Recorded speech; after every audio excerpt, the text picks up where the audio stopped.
Excited to present our guest for the night. We're talking to director Philip Carroll and also main actors from the movie Honeymoon Phase, Chloe Carroll and Jim Shubin. Welcome to Where the Scary Things Are, you guys. Well done with the movie. We really enjoyed it. We're really excited to get into it.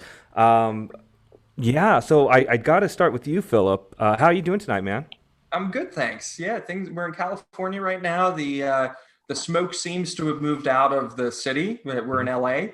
I think it was actually hitting Jim a few days ago, but Yeah. thankfully we're doing okay now. And then I understand that as I'm watching the movie, Jim's character is married to Chloe, and but in real life, you guys are married. Yes, we are Wow. very happily married, right? Yeah. Yeah, we like to preface this whole conversation by saying that we're very much in love and we have a good marriage. Oh, good. That's wonderful. So listen, I got to ask, where did the idea for this movie stem from? So Chloe and I got married in March of 2016, and both of our dreams was to make a feature film. Hmm. Chloe's an actor, I'm a writer director, and we wanted to make a feature together to jumpstart our careers.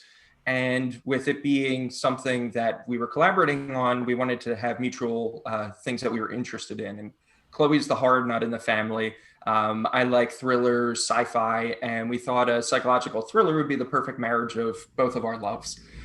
So we were laying in bed one night trying to come up with a psychological thriller concept, and I turned to Chloe and I was like, "Chloe, how creepy would it be if you woke up tomorrow and I wasn't the person that you thought I was? Like, I looked the same, but something inside me had changed." Yeah, I know that's a twisted, a twisted thought. No, I'm actually laughing because I keep disappearing into the background You're a every ghost. time you move with your hands. Well, anyway, so that's where we came up with the concept from. Just this idea of not knowing who your partner truly is. I think that's an anxiety that a lot of people have when they're in relationships. And Chloe and I were in a long distance relationship for a long time. She was from the UK, so we had to go through the whole immigration process, and I'm sure some of those anxieties came out on screen from that period of our relationship. So I got to ask you then. You created this wonderful story, and you get into some subjects that we've seen in other movies, and you had this really cool take on it. And did your Chloe, your husband in the movie is played by Jim.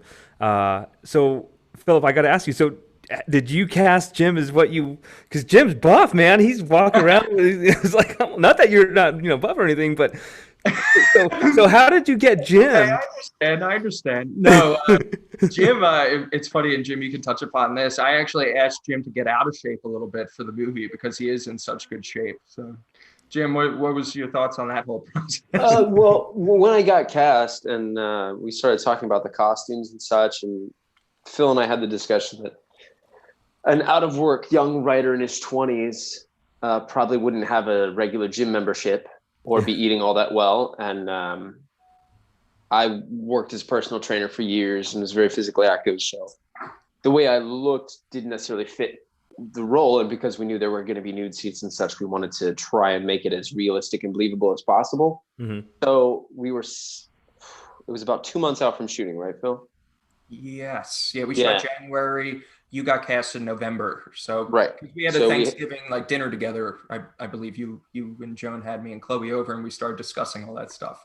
yep. And so I started eating pizza every week and I stopped working out.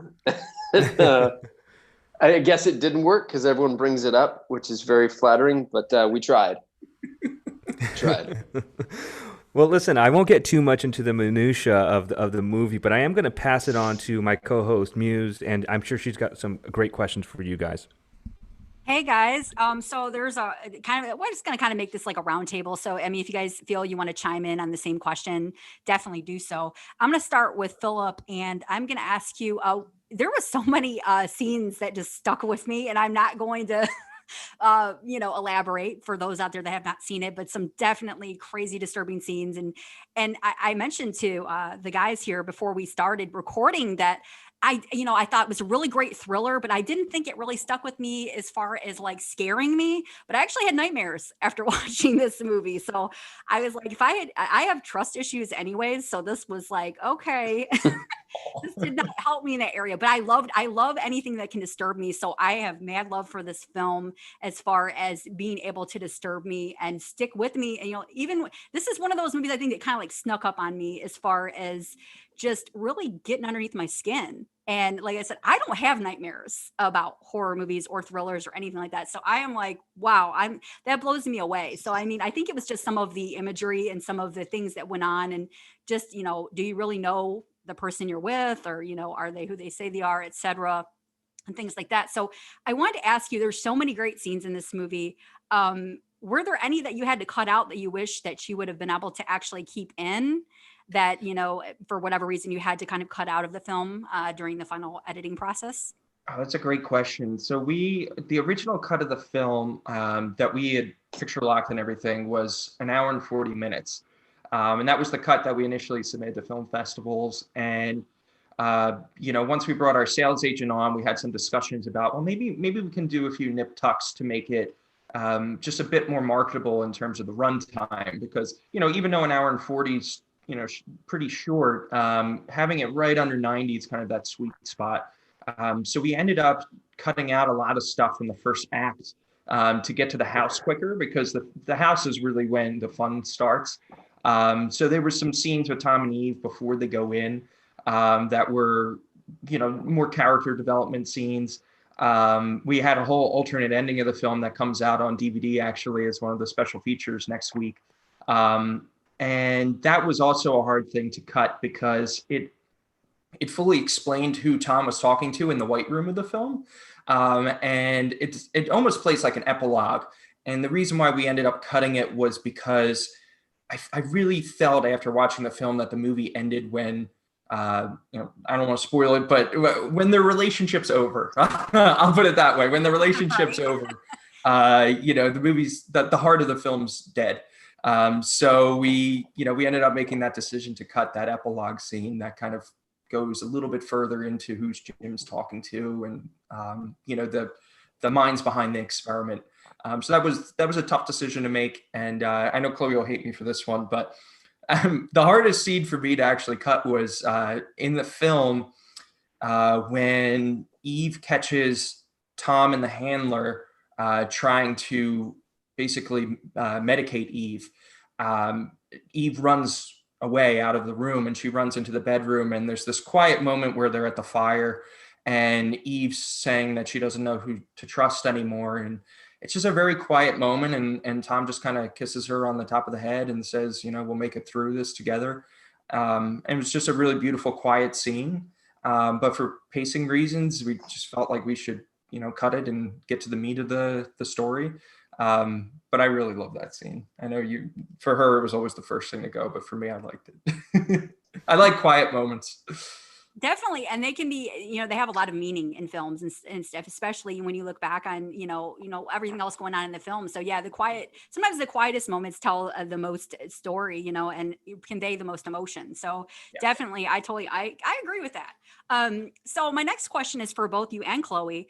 So how did Chloe come about playing the part of Chloe? Was that intentional? Did you write it for her, or was that just something that kind of organically happened? You just kind of like all worked out perfectly? Because I can't ever imagine another actress playing Chloe except Chloe.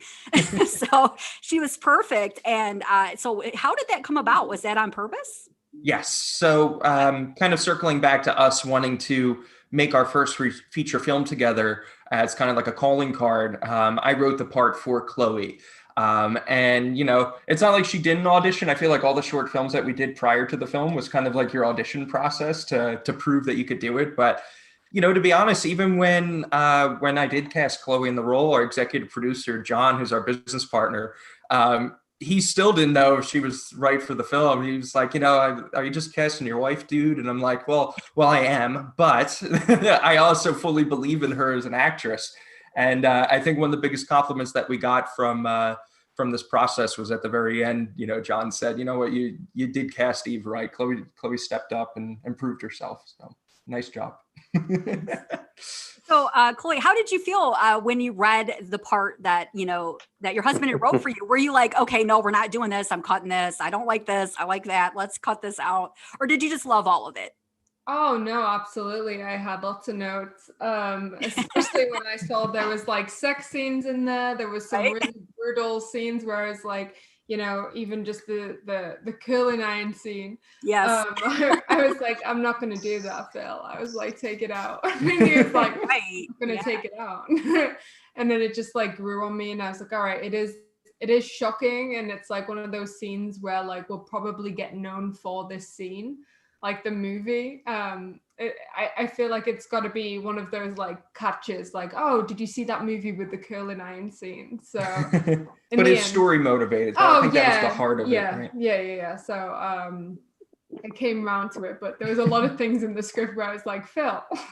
Tell me about the shower thing. Actually, we haven't talked about that yet in terms of cut stuff. Yeah, there's just like that typical like horror movie shower scene where like the girl's just in the shower, just like wanting to scream moment, and I was like, we just don't need that, and we certainly don't need any more nudity in this movie, and it's just that scene would just be boring, and it's so typical. So the camera scene too, right after the curling iron scene, that you kind of put your foot down and was like, that was too much.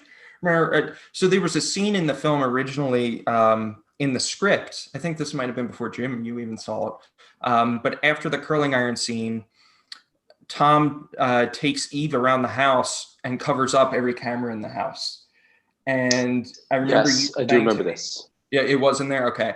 And remember you saying to me, you were like, it's just a bit too dark at that point. Like after everything that we've seen, you're like, and with the nature of it being an experiment and stuff, you didn't think that Tom would do it.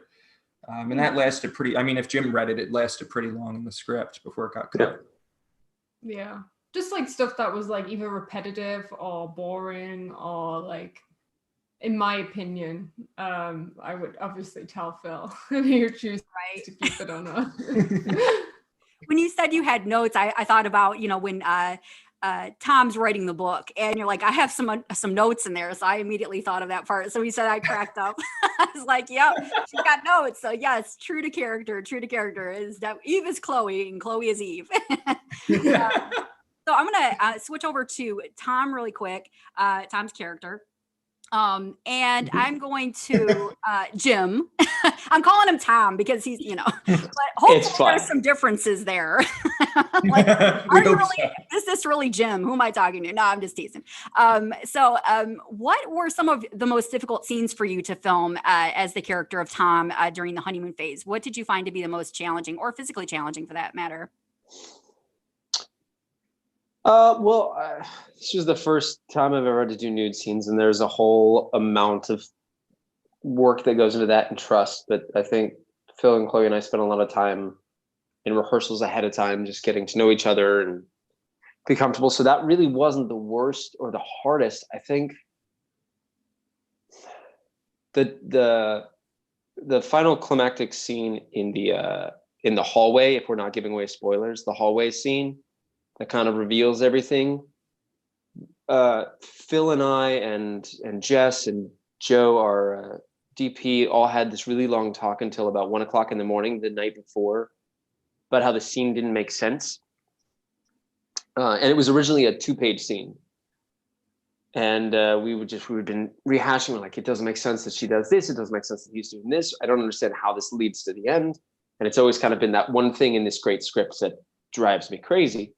And I mean, God, we talked for 4 or 5 hours and drank several bottles of wine. And then you did. I did. That's right.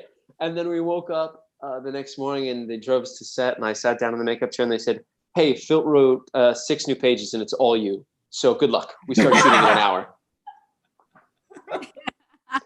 So I got 6. And I mean, if you've seen the scene, that it's Tom the entire time talking. And there's so much that Eve is having to do, but there's so little dialogue. And it's just like Eve is shocked the whole time. And I was like, thank God that didn't change. Yep. Yeah, they handed me 6 new pages, and halfway through filming it, we realized what we were doing wasn't working. All the camera stuff was getting messed up. One of our cameras wasn't working that day, and we reshot everything in the afternoon very quickly. And it was, I think, one of the funnest days I've ever had. But I've never been more stressed on set. Wow. 'Cause it's just Yeah, it turned out great. Like I said, you were thank perfect. you. I'm calling you Tom over here. I'm like convinced, So it was fantastic. Both your performances were absolutely fantastic. Thank you. And just like I said, I said a little while ago, it gave me nightmares, and I don't have nightmares after watching a lot of movies. So it definitely was like, okay, no, I will never own a crimson colored curling iron ever. I will never buy one. No, thank you. No spoilers there, but everybody, the curling iron scene it definitely stuck with me for sure. So, I mean, I'm going to ask Jim one more question before I pass it off. So Jim, how did you get involved as being in this film as the character of Tom? Like, how did that all come about? I worked with Phil and Chloe on a commercial they were shooting down in Pennsylvania, in 2016, I think. I want to say it was a dentist commercial. Yes, it was. And I got hired to play the groom, and it was like a one-day thing, and we just shot this very cute little scene.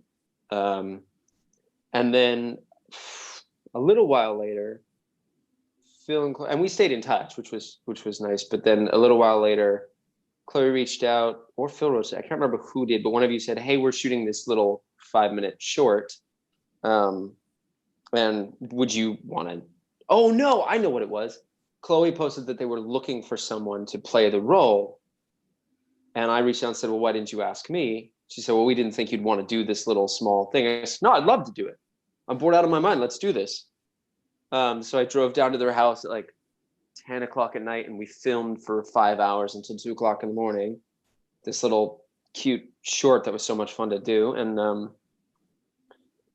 Phil always said that was my original audition, because then like a month later, I got the audition notice saying, "Hey, we'd like you to film for this." And then, did a self-tape, came in for the final callback with John and everyone, and that was that. It was fast.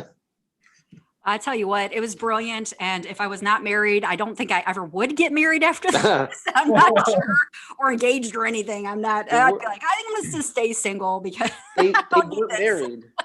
Yeah, it definitely makes you a little paranoid. I'm like, I loved the story. It's a fantastic film. I enjoyed it. I'm going to pass it off to Omar, known as Horo, on our show, and I know he's got some great questions for you guys. It was a pleasure talking to everybody.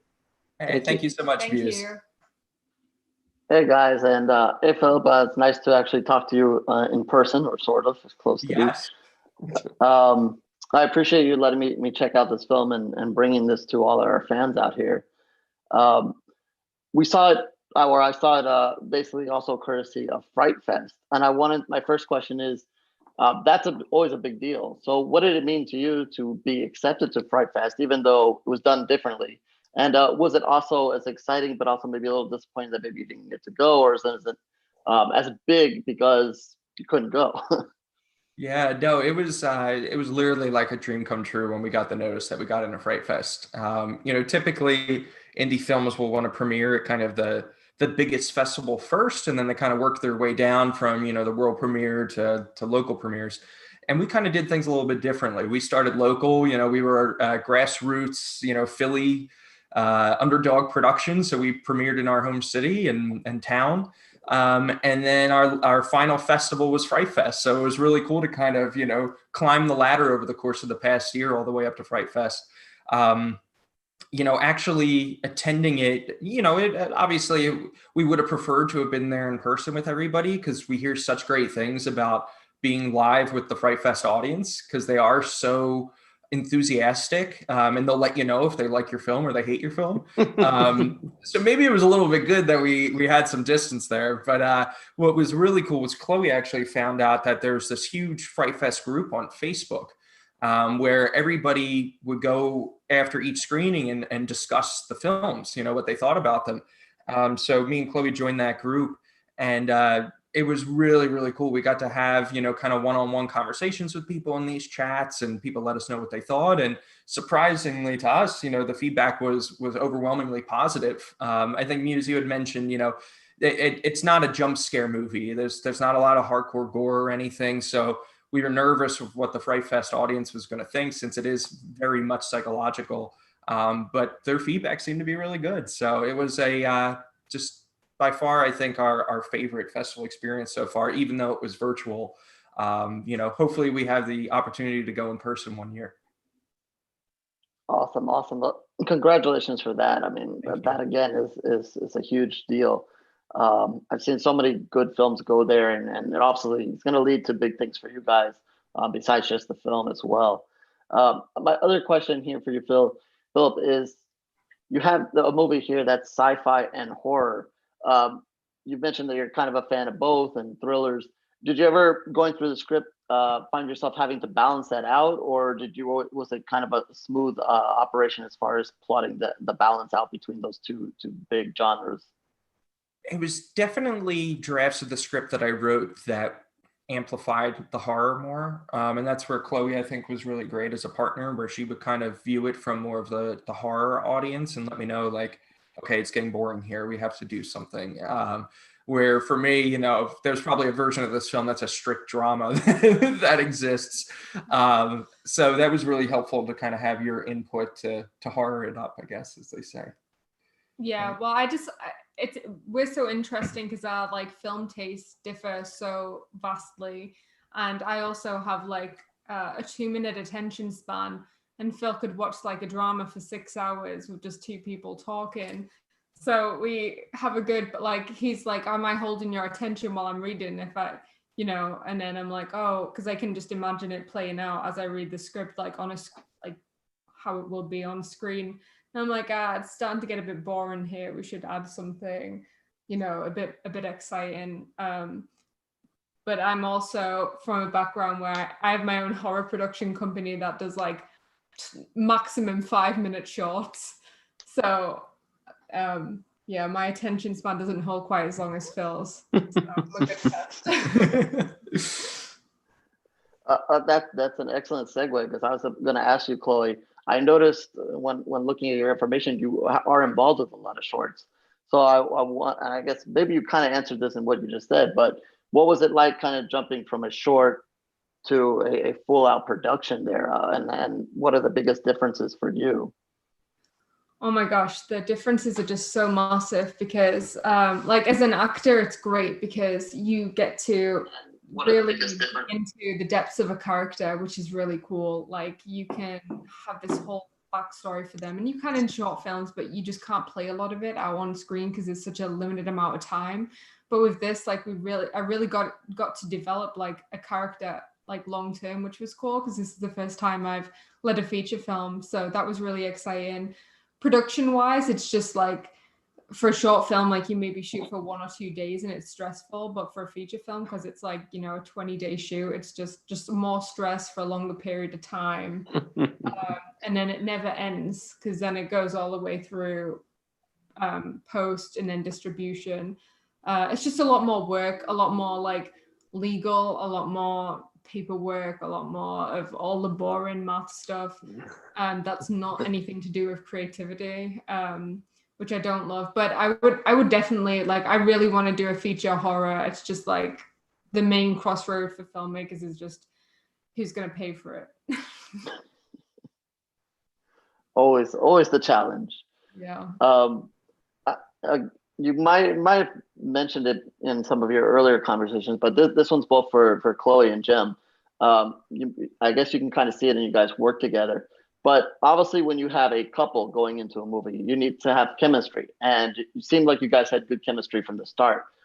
Did you guys do a lot of prep, and how did you build that chemistry going into the movie and then as the movie progressed?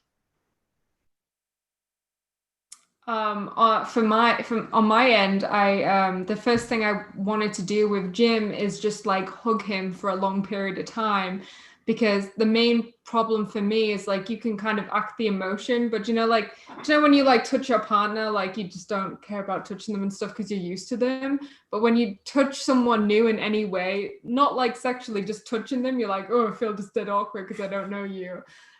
So like once I got past the barrier of just like feeling comfortable around Jim, then like the rest was the emotional stuff, is the acting. So that was for me. We just had a long. We spent a lot of time. I mean, we had 4-6 rehearsals beforehand, and we'd play video games together. We'd go to lunch. We'd just hang out and talk, and inevitably we were always like Chloe, there was a lot of like hugging to make sure that we both knew where the other person was. Got on set, we were pretty much always with each other the whole time. I mean, either napping on the couch, running lines, or like having lunch. We were pretty much together the whole shoot, just because when you're doing something like that, it makes it easier. And then even watching takes together, it always really helped to just like have that connection of a hand on the shoulder or something. And I think that builds the trust that makes everything that you do in that kind of okay, and the connection real in some way. And then to kind of flip it on you, you built all that trust and chemistry, but then you kind of had to break it apart in the movie. So for this, either of you can answer it. Was that awkward and building that trust and building, such a relationship, and then going through scenes where you basically had to hate each other? I feel like we do disturbing scenes together, then we'd like just like laugh afterwards because it's like, oh yeah, and it's not quite as intense like when you're doing it on screen as it is when you watch the movie, because there's like 10 other people in the room with you. So for example, like this scene didn't have Jim in, but with the when she's doing that scene with The condom scene. Yeah, the condom scene. I don't know how much we're revealing. Well, you can just say the condom. Yeah, there's scene. like 10 people in the room, like watching you do that. It's not just, so it's like funny and people like want to laugh. And then I'm trying to think of an intense scene. Oh, with Jim and the, oh God, we can't do spoilers. Can we do spoilers? just say the ending. Yeah, well, the end scene with me and Jim, like we're not in the shot together. So the shot that shows him and then me, like, when we're on Jim's facial reactions, he's doing what he's doing to the camera and not me. So you think it's this big, like, moment between me and Jim, and Jim's touching a pillow. Like, Yep. I honestly find it's way easier to do all of those scenes with someone you do trust, because there's such again, a comfort level of like, yeah, this is what we're going to do, and this is what's going to happen, and I'm not worried about you worrying. It's not like TV where you show up the day before, then like, hi, this is whoever, like, hi, I'm going to murder you now. Good luck. Or I'm sorry, I just want to jump in real quick while we're on the subject. Was there ever any time, Philip, where you just had to say, whoa, things are getting steamy here, cut. No, because if it was, then they were doing a good job. So we usually we left the camera rolling. We all knew what we signed up for. It was a movie, where they were playing a couple, madly in love at the beginning, and then watching the relationship deteriorate. And Jim, just piggybacking off of what you said with the trust, I think that was just the key to all of this was, we're all playing make believe for a month. We're in this big game, and we're gonna have fun. Jim's gonna play a monster, and that's fine. And Chloe's gonna have to rise to the challenge. But it was all fun. I think that was one of the main joys of working with you, Jim. Was Jim would just say to me like, okay, just yell off camera, try it like this. And then Jim would run the scene a completely different way. I mean, going back to the curling iron scene, you ran that scene like 20 different ways, like an hour, where I would just be like, okay, Jack Nicholson from The Shining. And then Jim would go and do that version. And we just had fun with it. Yeah. and can I just say, like, filming sex scenes are not steamy or hot in any Nope. way. it's the most awkward, funniest, stupid thing ever, because like there's so weird. so many people in the room, and like you're not actually doing it, you're just faking doing it, so you look kind of stupid.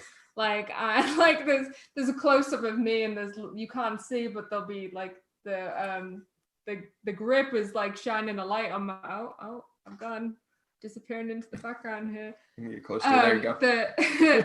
The grip is like using a reflector right next to me, but he's off camera, and I'm like pretending to move like I'm having Like sex, rocking. and I'm not, and it's stupid. So And you like go to move your arm, the director's like, no, I can't see your face. Move the arm down. I'm like, yeah, so like doing like it looks Okay. stupid, but on camera it looks good. So like Yeah, the worst thing to shoot is like spooning on camera. Like just like the way the head is and the neck, like we had to keep saying to Jim, like, Jim, just lower your shoulder. And then Chloe, just unnaturally roll it back. And like, yeah, Jim, basically what you're doing right now, that's how you would end up. But the way the camera, the way the camera's positioned, it looks good, but it's so unnatural. That's hilarious. And but I thank you guys for joining us. And I know Chris has some great questions for you, and I don't want to spoil anything more from him. So thank you again, and Chris, take it away. thank you. Hey, Phil, Chloe, Jim, good to see you. Good to Nice see you, to see Chris. I think of all of us, I enjoyed the film the most. My perspective is completely different. You get a bunch of newlyweds and youngsters here. I've been married 28 years, have 2 kids in college. And when you say, imagine finding out your spouse is someone different, I'm thinking, oh, wow, yeah. Yeah, what's that like?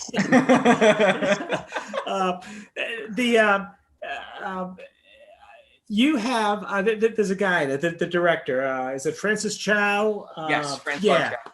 Yeah, fascinating, because you see him at the beginning of the movie and he's sickeningly sweet. He's unthreatening. He's a guy you absolutely trust. And someone like me is saying there's blood coming real soon.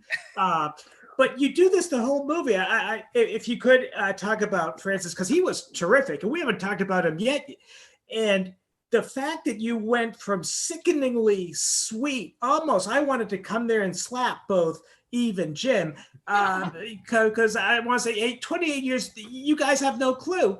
And to go from there without anything in the middle to blood-curdling horror, it's in a way that, Roman Polanski or Stanley Kubrick might have made it a very biting, invasive horror. And you did that brilliantly. But of course, the character played by Francis, a lot more complex once you've watched the whole movie. And he did just a brilliant job. And he had that mindset that conveyed the sickeningly sweet, non-threatening, even you knew something was coming. Oh, thank you so much for that, Chris. Francois was just an absolute dream to work with. One of the things that we kind of would discuss both about Tom and the character of the director was they don't view themselves as the bad guys in the movie. So we very much took it from that kind of perspective of, Francois at his core is just a man who's madly in love with this woman and is doing everything he can to bring her back. So for him, he's on this quest and he's not going to stop at anything until he gets his lover back. So that was kind of the attitude we took with it, where, I don't think he was putting on a show, when he's trying to manipulate them to come to the experiment. He's legitimately showing his passion. We joke that the Millennium Project is kind of like Disney World, like the music that we played was very much like Epcot when they're there, even though they're kind of putting on this show. I think for Francois, it's his own little twisted dream come true. One of the reviews that I read actually this past week called him the Willy Wonka of love. And I thought that was so funny and kind of accurate too. Yeah, he's terrific. And you guys were terrific. I've been listening, Jim and Eve, how you two in a very short time did the best you could to get to know each other. I got to ask you, because there's a scene in the movie when apparently Jim's kiss is different. Was it, or was that just in the script? So it was. Well, no, in the script, it was the script, the kiss was a whole thing. Yeah. But then, as Phil mentioned, there were a bunch of scenes establishing Tom and Eve early on. Yeah. And I would kiss Chloe differently depending on what part of the movie we were in. And we very firmly tried to make sure that that was an established thing where it was different. So And it was when, obvious. yeah. Okay, good. I do want to jump in there. There's one little. Bet you do. Jim and Chloe might hate this. But one way to tell who the real Tom is and the real and Eve is it's a wetter kiss. So like in the boardroom scene, you can see that it's a wet kiss, and then in the I know, but in the Tom without spoiling it, in the climax scene, there's a wet kiss that's planted and Eve doesn't recognize it. But if you're paying attention, you know, it's telling you the secret. So I don't even know if you guys know that, but that's. Well, I I don't do know that, what was yeah. going on with the first time, but the second time, because I was just like crying so much, there was like tears and then there's like snot and all sorts involved in that kiss. So of course it was gonna be grosser. No, but it worked within the storytelling because, you know, if you're paying attention, then you know who's who. Poor Jim just saw like my slimy face and pretend he was dead into it. I don't think my face was dry either. It's okay.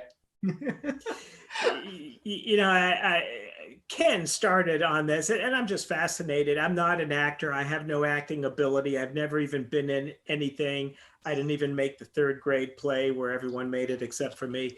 Me neither. Oh, hey, there's hope for me.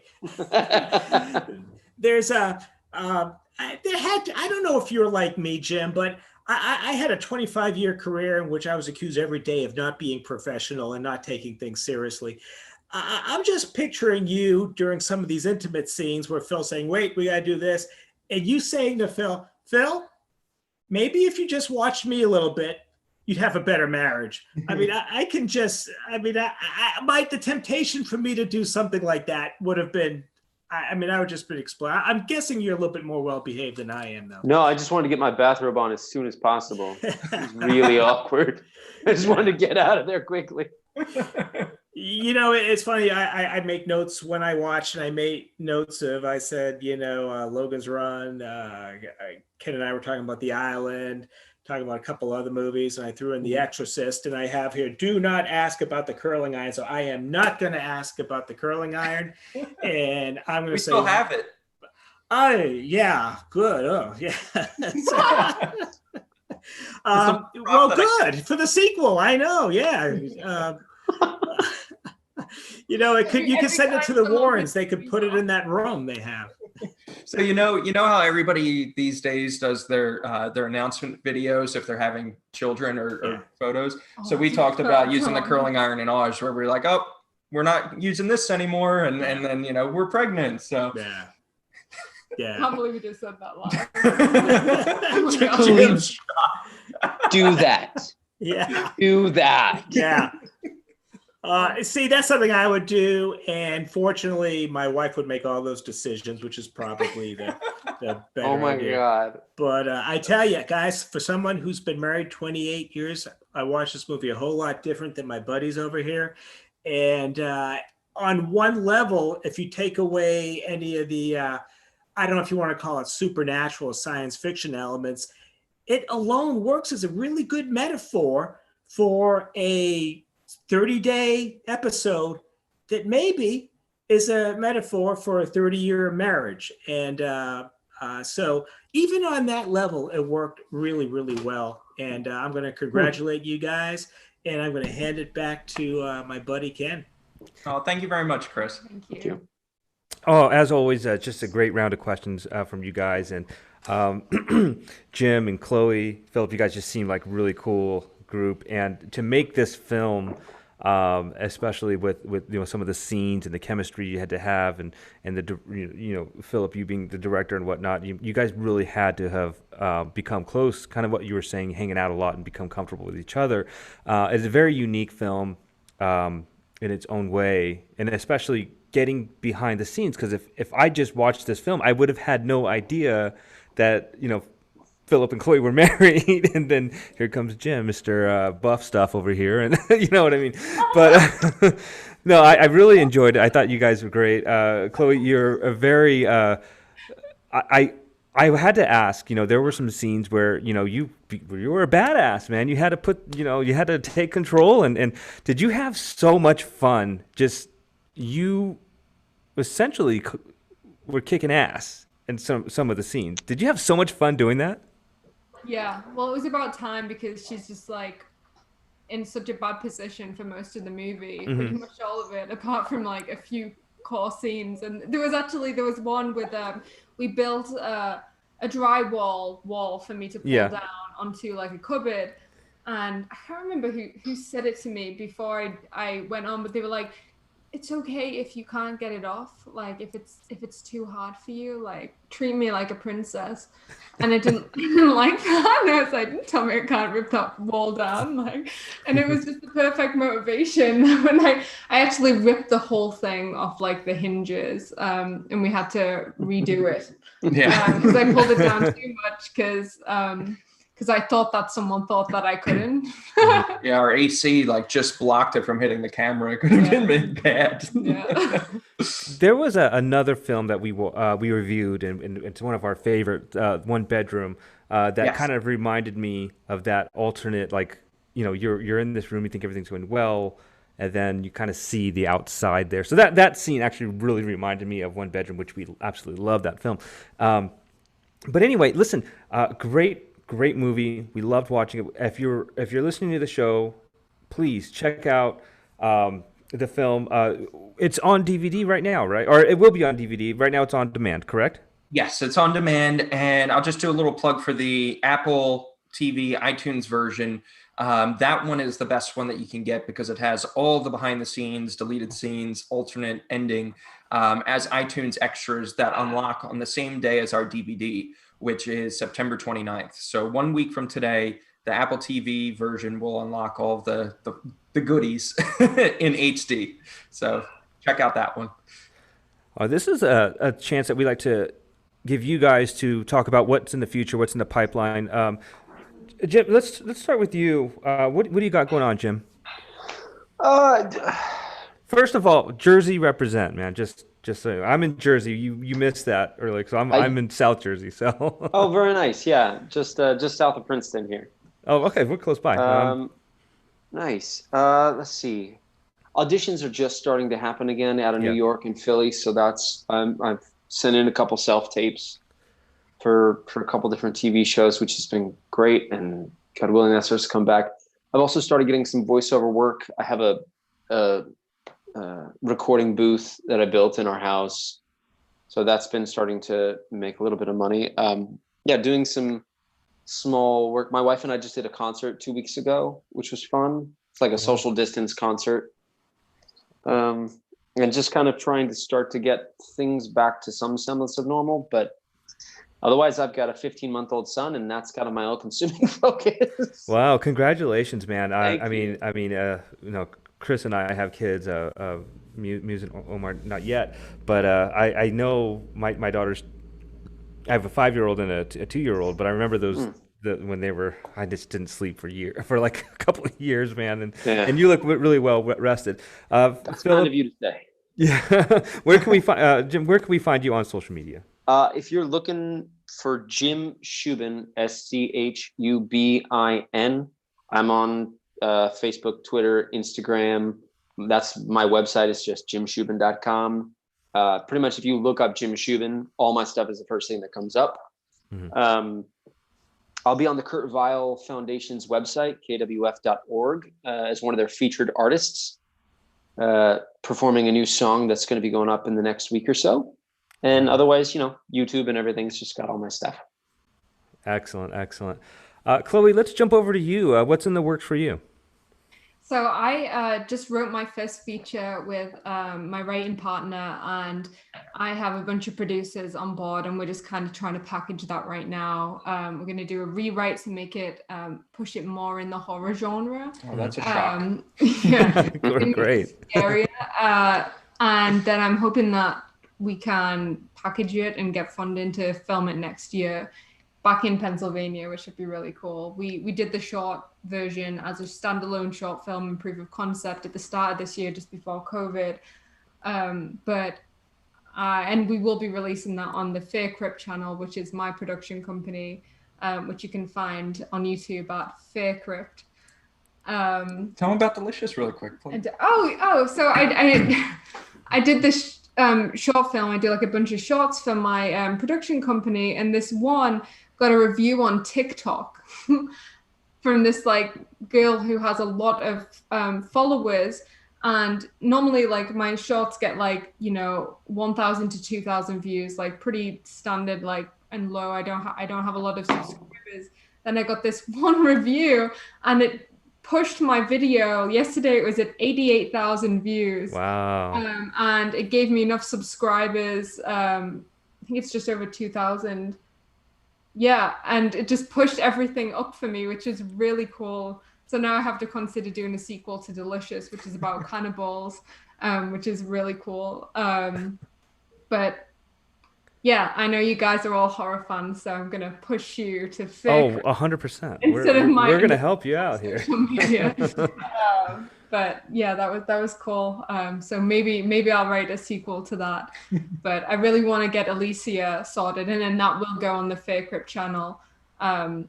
And that's about I'm going to announce it soon, so Stay tuned for that one. Well, anything we can do here at Where the Scary Things Are to help you promote, and we're definitely interested in what's in the future in regards to any horror films. So we loved watching you on screen, we just wish you the best of luck. So Philip, what do you got going on, man? So I spent the majority of my quarantine working on my second feature script. Which a cool Easter egg in the honeymoon phase, the book that Tom's writing called Stuck in Our Heads, that's the script that I'm writing now. Wow. So I wanted to kind of hint to it in the honeymoon phase. And it's completely different than the honeymoon phase. It's a coming of age high school dramedy about this girl who has a panic attack one day, and it unleashes this invisible doppelganger that looks just like her. That's the personification of her anxiety. So she has to spend the rest of senior year trying to find a way to put her anxiety back in her head. And the different like panic attacks that we have in the movie and stuff are different genres of horror films. So there's like the Final Destination-esque one at a theme park. We have like disaster movie. It's really fun. So it's much more in the psychological vein that I was exploring kind of in the honeymoon phase, but teens. So I'm working on that right now and hoping to package that up sometime in the next few months to shoot next year. Excellent. And then where can we find you as well as the honeymoon phase on social media? So I'm on Twitter at Phil Carroll Jr. I'm also on Facebook, and I'm on YouTube, but not so much, the socializing stuff. So if you want to hit me up, Twitter and Facebook. And then the film is Who You Married To, across all our social media, right? So we're on Instagram, Twitter, Facebook, YouTube, everywhere. Yeah. So Who You Married To. And we love talking to the fans of the film. So if you have any questions or comments, please hit us up. And with us being an indie film production, shares mean the world to us. So if you do watch the film and you like it, please consider sharing the trailer to some friends and family. It would really mean a lot. And also leave reviews. Yes, on IMDb, Letterboxd, Rotten Tomatoes, or wherever you rent the film. If you could leave us a friendly review, it would go a long way also. Friendly review, please. Please, don't be a shithead. If you don't like it, just shut Not up. that you would be. Not that you would be. It's a great film. It's definitely an interesting concept. We loved it here and Where the Scary Things Are. But on behalf of all of us here, thank you so much, you guys. We look forward to seeing what you have in the future. And keep it scary, my friends. Thank you so much. All right, guys. Thanks a lot. Well, I'll put the show out and I'll share it. And thanks for hanging out with us tonight. Yeah, thank you so much for having us. Thanks for having us. Fun. Yeah, thank you. All right, have a good night, guys. All right, Good take night. care. Hi, guys.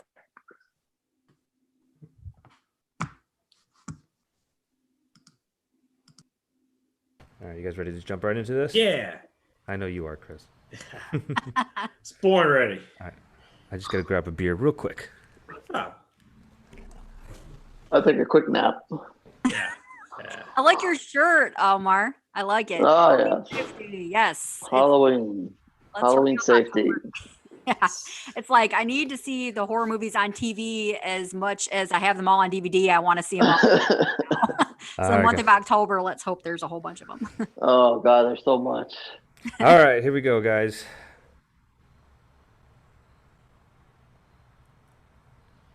Good evening, boys and ghouls. You're listening to Where the Scary Things Are in collaboration with ZC Emporium for B Movies and PromoteHorror.com. Please follow us on Twitter at ScaryThingsPod and follow us on Facebook.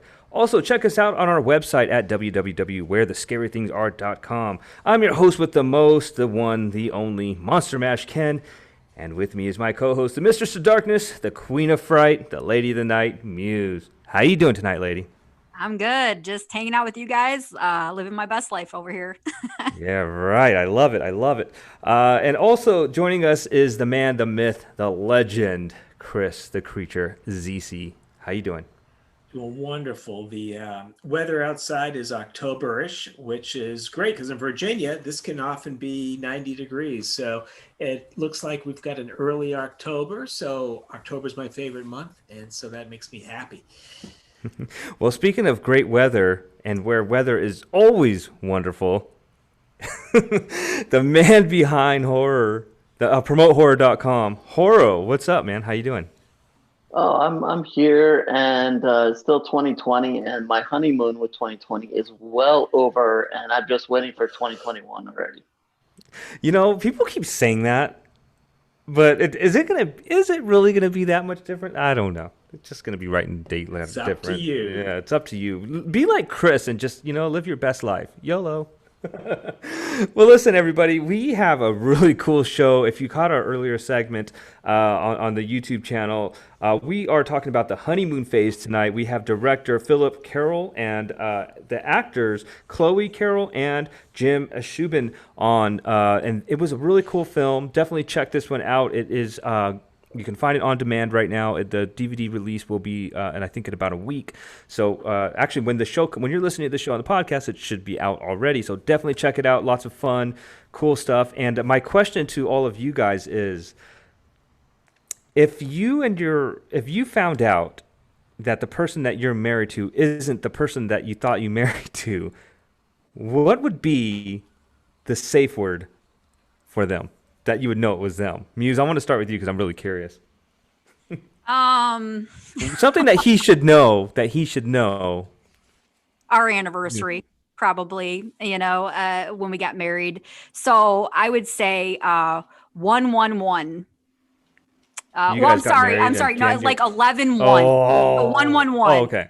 So actually 11-11. Oh my God, I got that wrong. You need to edit that out. You'd We're be live. dead Okay. already. Okay, I got it wrong. But yeah, He's we gonna got kill married you. November You're gonna 11th. I got it confused with his birthday, so I still saved myself. But just so many ones. But 11-11 would probably be our safe word since it was like a number in the movie. I'm going to choose a number 11-11. And if you got that wrong, then I'd be like, okay, I'm going to get more wine. I'll be right back. Yeah, right. I'd be leaving the bathtub at that wine- point and going, okay, I'll be right back. And you stay here and I'm going to call for help. Yeah, let me go get my curling iron real quick. Yeah, let me get my butcher knife and I'll be right back. Horo, what about you? I'm not really sure. I would guess it would be something Disney related because we are both. It's weird. I know a lot of horror fans are Disney fans as well, especially down here in Florida. So it would have to be something Disney related. I don't know, maybe one of our favorite Disney films, or maybe an inside joke about a Disney movie or something. But something like that, because she likes horror too. But I don't know that would be a good safe word to come up with something horror wise. So yeah, Disney might be fan friendly there to come up with a secret word. What about you, Chris? Sounds like we're coming up with security questions on our Verizon account. Well, you just gave it away for everybody. Yeah, but first thing that comes to mind is the location of our first date. I don't know if you guys had, I don't know if they're around anymore, Cajun American restaurant called Copeland's. No, I never heard of it. Yeah, Popeye's Chicken owns them. Or owned okay. them. Yeah, so I would guess it'd be that. I have believe it or not, a romantic streak in me, even after 28 years. So harping back to the first date, I think that would be the key. Yeah, I would have to go with my wife on one of our first dates. What did the guy that asked us both out say to ask us? What was his pickup line? Because we were at this place, and this guy hit on us, both of us at separate times. Because I was in the restroom and she was somewhere wherever she was at. And this guy used a pickup line, "What's your sign?" He asked me that. I was like, "Oh, I'm very flattered, but I don't roll that way." And then he asked my wife later on or earlier in the time. So I was like, "Hey, this guy just hit on me." And she goes, "What guy?" And it was just funny. So, "What's your sign?" And I was like, "Whoa." Do you still keep in touch with him? You know what? Unfortunately, I lost his phone number. So anyway, so check it out. I want to jump right into the beer of the week. I got a really cool one. This is a really cool can. It's got this really cool scarecrow on it. This is Scarecrow Juice Pumpkin Ale. This is from right down the street from me at Wet Ticket Brewing in Rahway, New Jersey. So let's try this one. And we're still on the pumpkin ale kick. That's nice and crispy, but definitely has that pumpkin flavor. So original Wet Ticket Brewing. Good stuff there. I recommend that one. That was good. Not as good as the cream ales last week. I wish I got to go back and get some of that cream ale. Okay, so horror movie flashback. One of my favorite movies. I don't know if a lot of people say it's not really a horror movie, but I think it is because it's scary. It's scary in its own way. But Seven with Brad Pitt, Morgan Freeman, Kevin Spacey. I think it's one of the most brilliant movies that was made. It's very creepy. Gwyneth Paltrow's in it. And her head's in it in a box, maybe. Still unknown. But check it out if you have not seen. It's funny because I was reading comments on this film as somebody posted that this had came out, and people haven't seen this yet. And I'm like, how could you not seen this movie? And am I old? Like, I'm gonna go watch it right now. Like, where did you come climbing out from under a rock or something? This is a great movie. So check it out. Brad Pitt is. I don't. It's weird because a lot of movies I like he's in them, and I don't know if that means he's my favorite actor. Maybe I don't know. It's weird. But Seven. Go back and watch it and grab yourself some Scarecrow Juice Pumpkin Ale and watch it. Anyway, that's the horror movie flashback and the fear of the beer of the week. And let's get right on over to Muse with the Sinister Six. Okay, so from this week's Sinister Six, in a lot of movies, there's some pretty memorable relationships in a lot of some of our favorite movies, but this is where the scary things are. So we're not going to be talking about that lovey-dovey stuff here. This is not the place for that. Wrong podcast. So you're not going to get any warm and fuzzy feelings from the list I'm about to give you. So I decided to give you my Sinister Six most terrifying relationships. Now, I don't know if this is everybody's most terrifying, but these were some of my favorites throughout the horror thriller realm. Some of them might be more on the term of thriller, which this is fine. Thrillers can be just as terrifying in some respects as horror movies.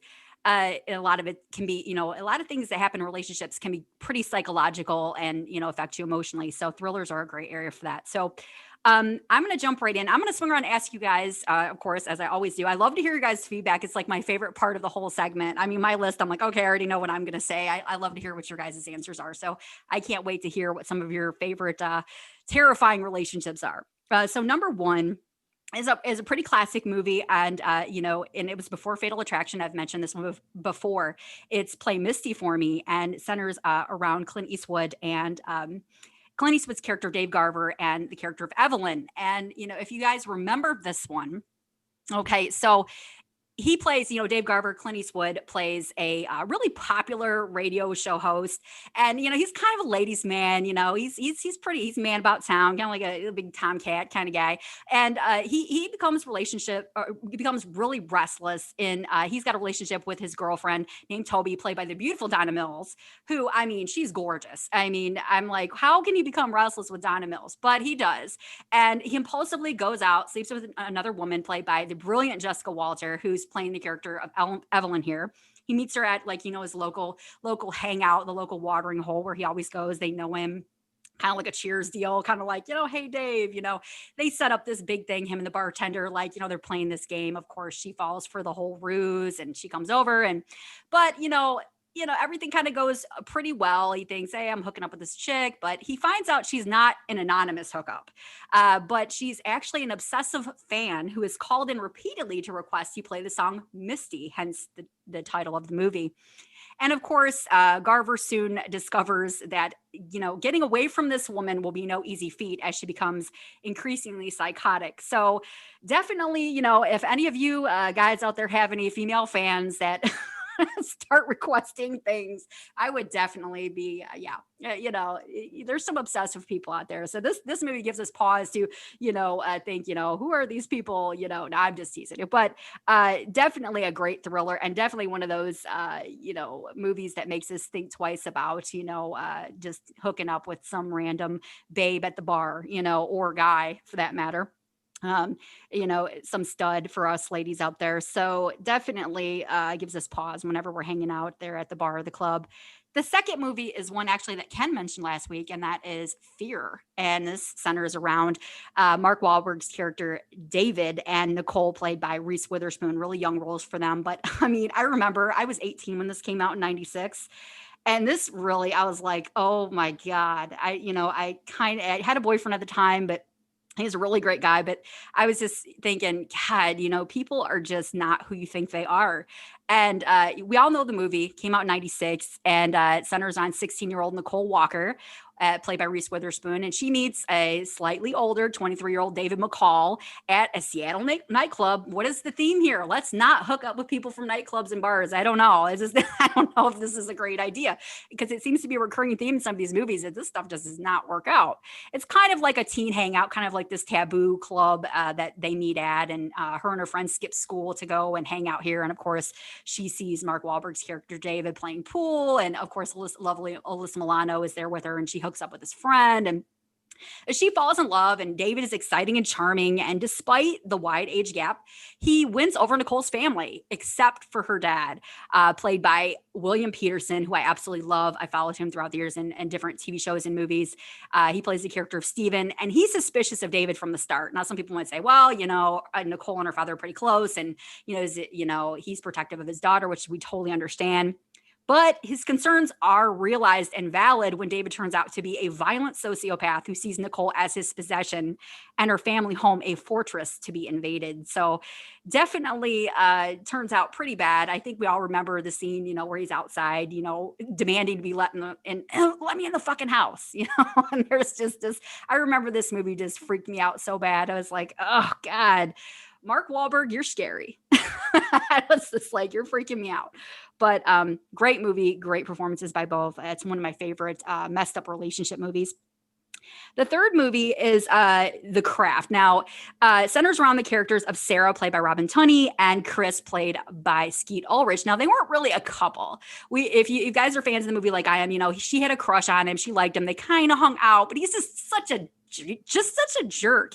And, he kind of has this reputation for trashing girls around the high school that don't put out. And of course, Sarah, being the good girl she was, she didn't put out. She wasn't going to sleep with him, right away. And he decides to go around telling everybody all these horrible things about her, about how she is just terrible in bed. And of course, she had never even, never slept with him or anything like that. So he turns out to be just a complete douchebag. He gets his just desserts later, from Fairuza Balk's character.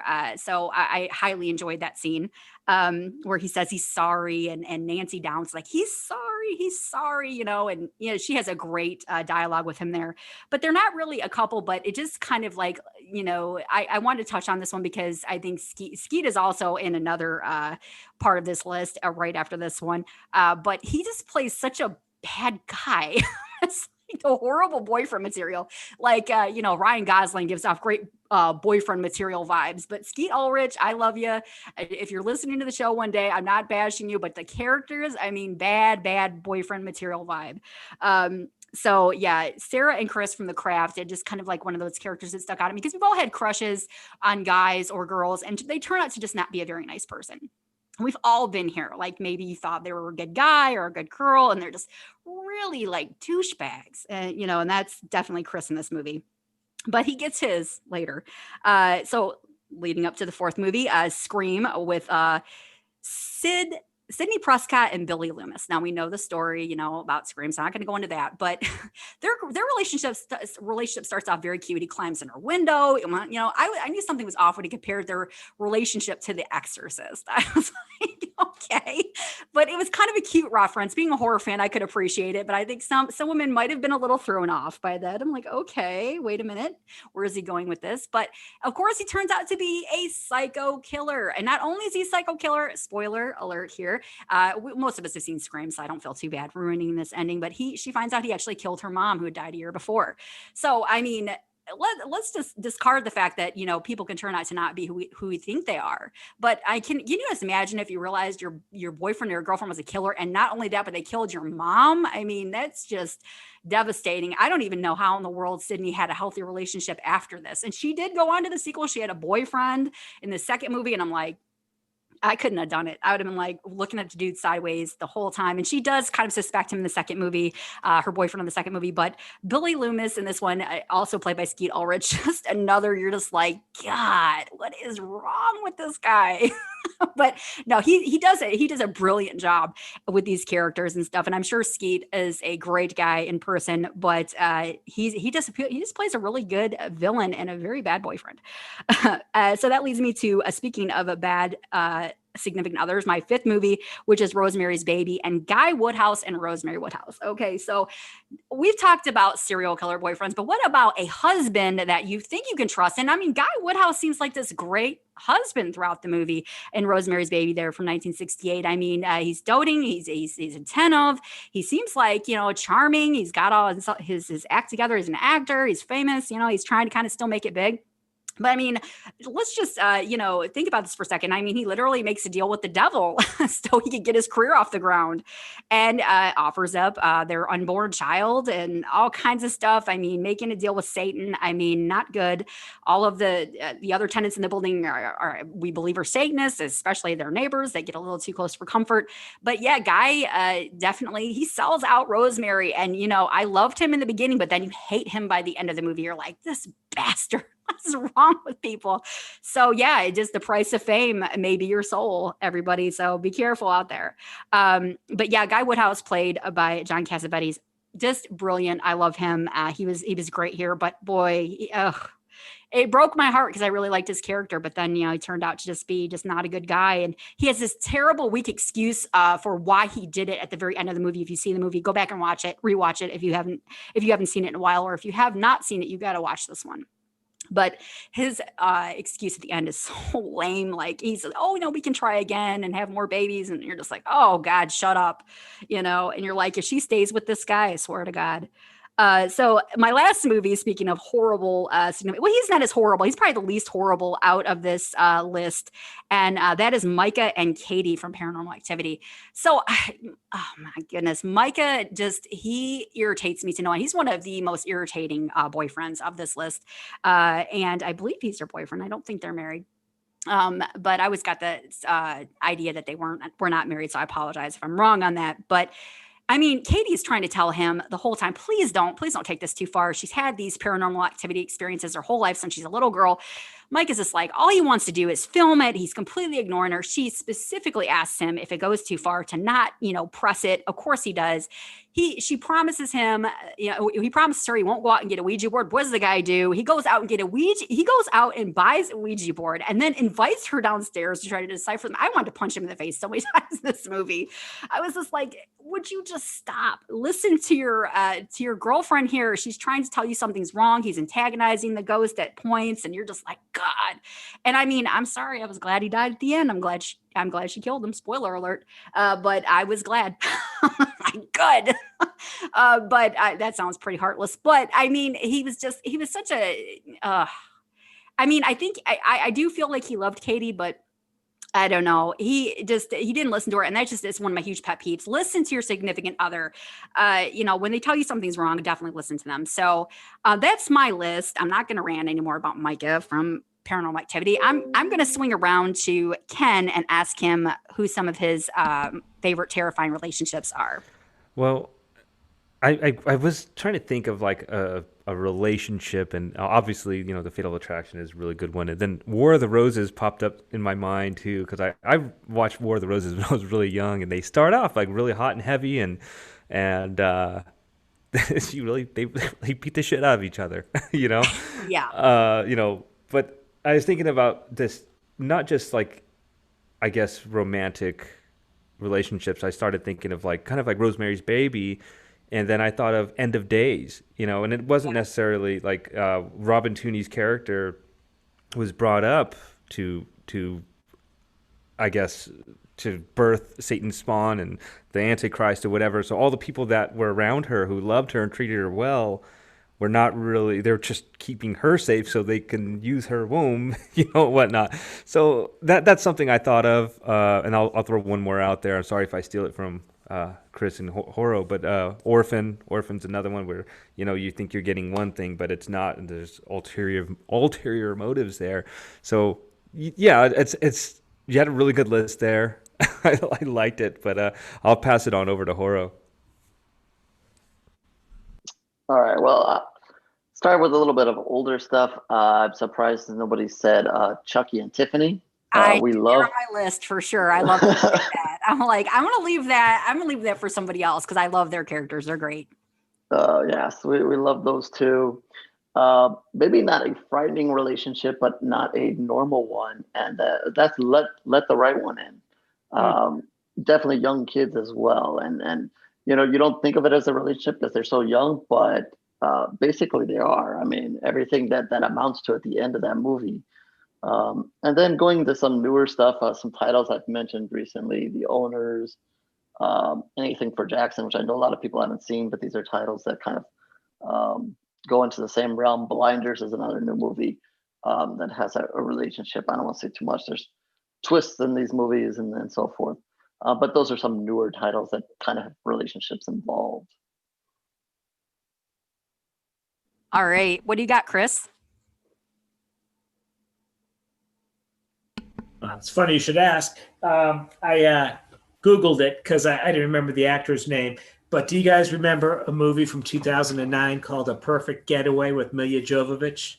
Yes, good movie. Great thriller. Yeah. Yeah, I don't want to give any spoilers, but I think her boyfriend in that movie is Steve Zahn or Steve Zane.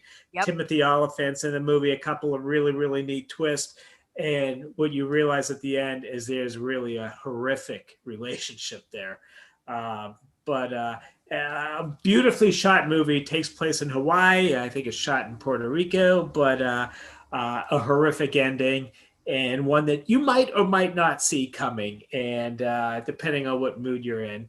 But you want to get some twisted relationships. Let's go back almost 88 years to Boris Karloff and Elsa Lanchester in Yes. The Bride of Frankenstein. I thought Ken was going to say that. I thought for sure. Oh, yeah. Think about it. He's got Abby Normal's brain. She's got a normal brain. It's not going to work out. Oh, actually, a lot of people, after they get married, realize they've married Abby Normal, which might be a good segue into the honeymoon phase. But and then the third one is Michael. I believe it's Michael and Celine from Underworld, the hybrid and the vampire. It ain't gonna end well. Yeah, I love them though. Yeah, they would probably be on my favorite couples. Yeah. And if you go to the Rona Mitra, Michael Sheen one, Underworld Light, that's another one that you just know it's almost a Romeo and Juliet. It's just not going to work out. Yeah, star-crossed for sure. Yeah. Slow dancing in a burning room. Yeah, John Mayer. I got that reference. Oh, my sister. Good list. Good topic. Definitely well put together for the movie we'll be talking about later on. But before we do that, let's get into the horror news with PromoteHorror.com and Horo. All right. So let's start off, and I'm going to jump back to an actual remake. I know we've kind of gone off and talked about different things, but this one's an actual remake. And I'm going to assume that right off the bat that you guys have not seen this remake. And I'm also going to assume that you guys love the original and probably would have nothing to say good about this remake. So I'm going to let you guys do more of the talking about the original, and I'll kind of throw in a few thoughts here on the remake. And basically, I'm talking about Fright Night, 1985 versus 2011. And I know it's in a lot of hearts of a lot of horror fans, and but for me, not as much. Maybe because I didn't really, I was younger and I really didn't see it. Basically, when it came out, I saw it much later on. So to me, it's a good movie. I liked it, but I'm not as tied to it as some other fans. So I know that this one hurt when the remake was going to be made and so forth. Um, but I'm gonna go ahead and say that the remake here is not so bad, and I like certain avenues of it, and I guess to start off, it's a very similar in theme here. You basically have the same set of characters here: Charlie, Peter, um, Evil Ed, Amy the girlfriend. So you have the same characters that play here, and basically the overall story is basically kids find out there's a vampire living next door. How do we get rid of him? And we got to get help to get rid of this vampire. The remake kind of takes a little bit different avenue here, where Evil Ed actually sees the vampire first and tries to convince Charlie that he's there. So it's a little bit of a different avenue, but same overall story. Uh, the first thing heading into this movie, and I was really interested in is Colin Farrell. Would he make a good vampire? And I surprisingly liked him, and I liked what they did with his character here.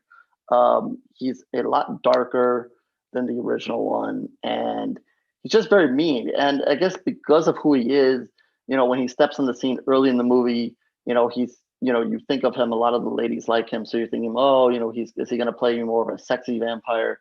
Are we going to do this sparkle crap again? No, we don't get none of that. He's very slick to start off, but then as the movie goes on, he just becomes meaner and meaner and meaner, and I really liked that.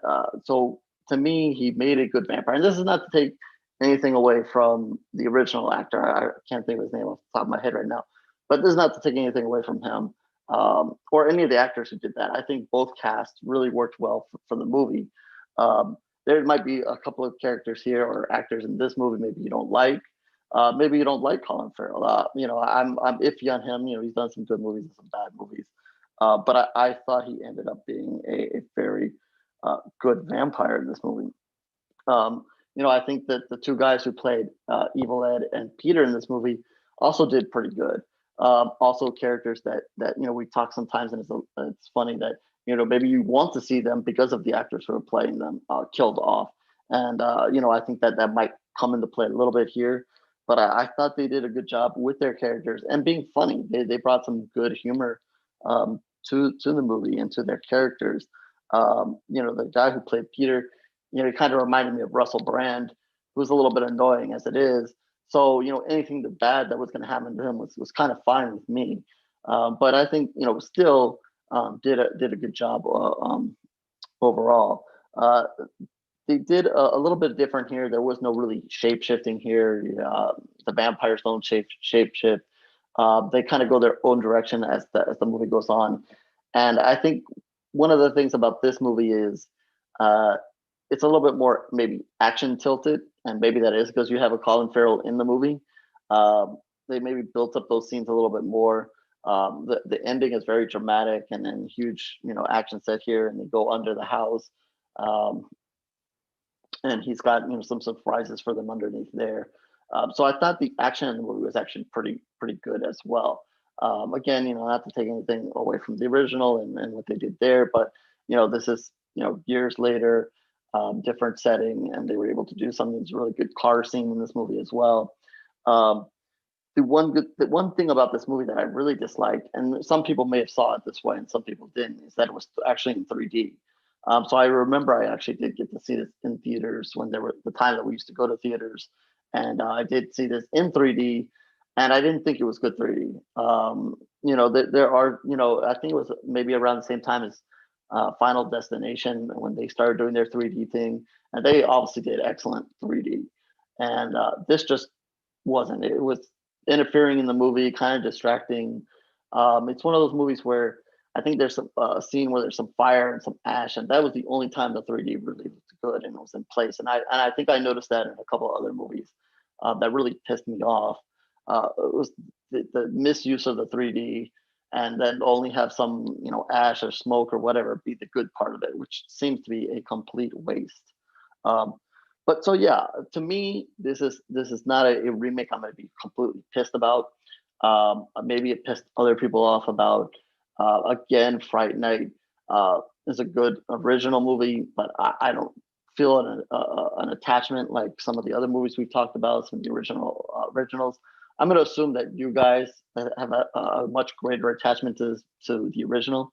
So I'll let you guys talk about the original, and if you did see the remake, you can chime in on that. And I guess I'll start with Muse. Okay.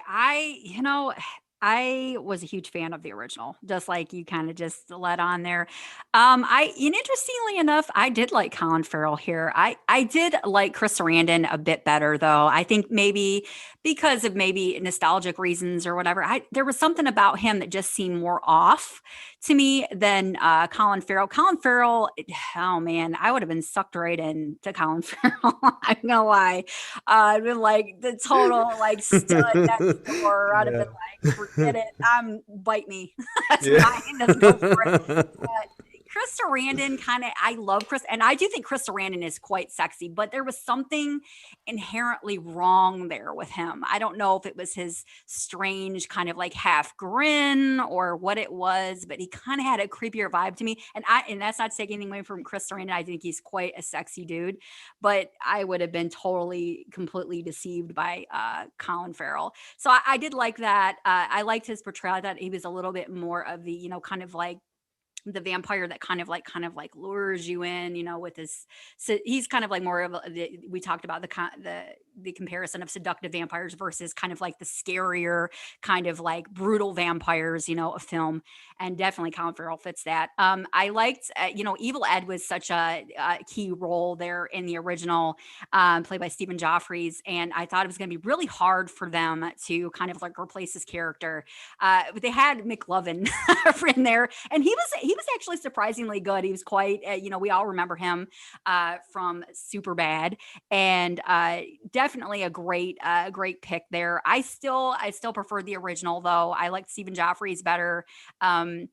He just, again, there was something inherently creepier and more off about some of these guys. And they were just kind of like, I was just more convinced by Stephen Joffrey's. I think I have such an affection for McLovin's character from Superbad. I just kind of just didn't buy the whole, I don't know. I guess maybe that was their, I'm not sure what their intent was there. It was a good effort, but I didn't really get into it as much. And I hated the Peter Vincent idea. They kind of made him kind of like this magician illusionist. And I'm like, oh, come on.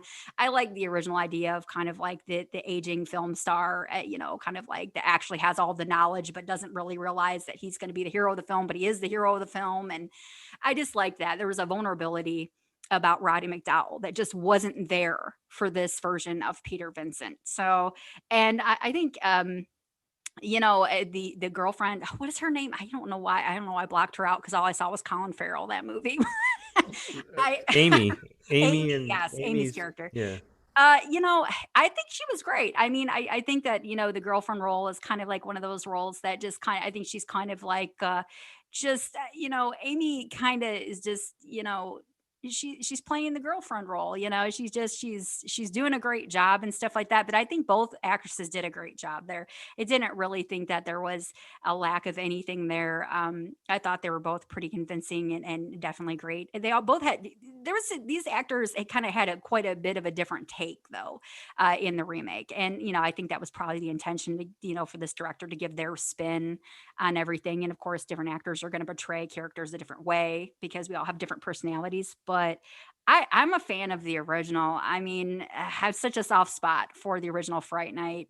And I grew up in the 80s. So, hey, I was a child of the 80s. So this was definitely one that stuck with me as being one of my favorites for sure. But the remake wasn't like where I was like cringing. I wasn't cringing at this remake. This was actually pretty watchable and stuff like that. It's definitely doesn't come anywhere near the original, but it was good. I thought that it was surprisingly good. I see this was big shoes to fill here, and I enjoyed it for the most part. So I guess I'll pass it on to whoever wants to go next to what their take is. I'll just throw in real quickly. If you want something to cringe about, And if for whatever reason you complained about this movie, the sequel to this movie was absolutely terrible. Oh yes, the remake of Fright Night 2. I know. I'm sorry for anybody listening to this film or this this podcast that is a part of that film. I did not like that film. I'm a huge Julie Carmen fan. I was like, stop. I couldn't even get through the first 5 minutes. I'm going to be dead honest. Absolutely terrible. Yeah, it was bad. It was bad. I'll back clean up. So Chris, you can go next.